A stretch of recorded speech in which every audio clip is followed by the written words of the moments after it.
Steve, first off, tight second half. You guys were able to pull away down the stretch. Just what'd you make of your play to seal it?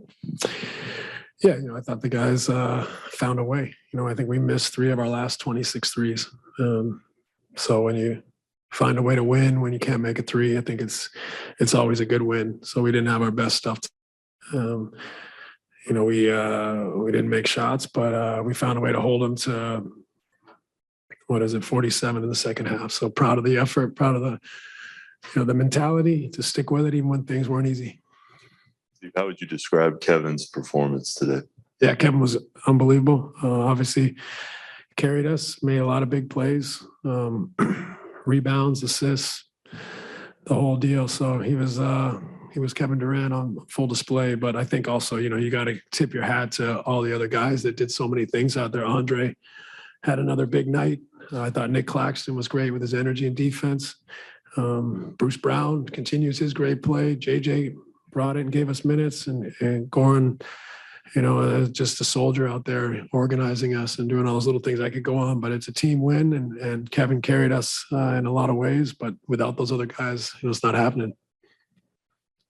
You had your fair share of weird occurrences in your time as a coach, given the times we're in. I mean, did it phase you at all, or come off weird to you seeing Kyrie courtside, and then obviously being able to join you guys at halftime and everything? We were well prepared for it, so it didn't really phase us.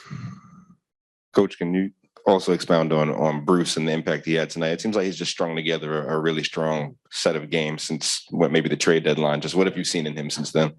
Bruce has been great, locked in defensively. We've been pushing him to find his identity down there.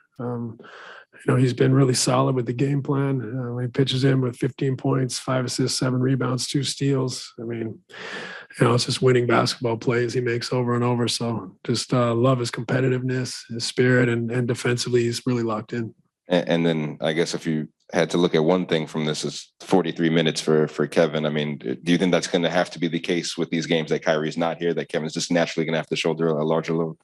Yeah, I think so. I mean, obviously we hope that we can keep him under 40.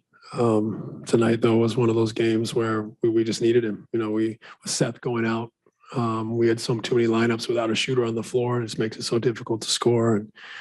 And so we rode Kevin a lot tonight, and we needed all of it for the win. Yeah, he's had an ankle calf situation that's been bugging him, but he was due to play, and I think just an early game he couldn't get it right before the game. So we don't think it's been there, so it's not a surprise. We just thought he would play today, but I think he just with an early game couldn't get it right in time to go. Steve, you touched on the 3-point shooting. Just how much was that their defense make miss versus maybe you guys forcing some stuff? I mean, I think we had plenty of good looks we just didn't knock down. And that's the game. You don't make them every night, so you got to find other ways to win. Steve, what is it like coaching a game and looking over and seeing Kyrie sitting there courtside? It doesn't really affect us. We're used to stuff like that. So, we just try to stay focused and try to win the game. And we know there's the oddities to everything, but we're locked in on the task at hand. What was his message to the group at halftime? He didn't have a message for us. At least was he in there with you guys? Yes. So he was just sitting there with his teammates. Why wasn't he able to sit on the bench? I'm not sure. I don't know the rules that well.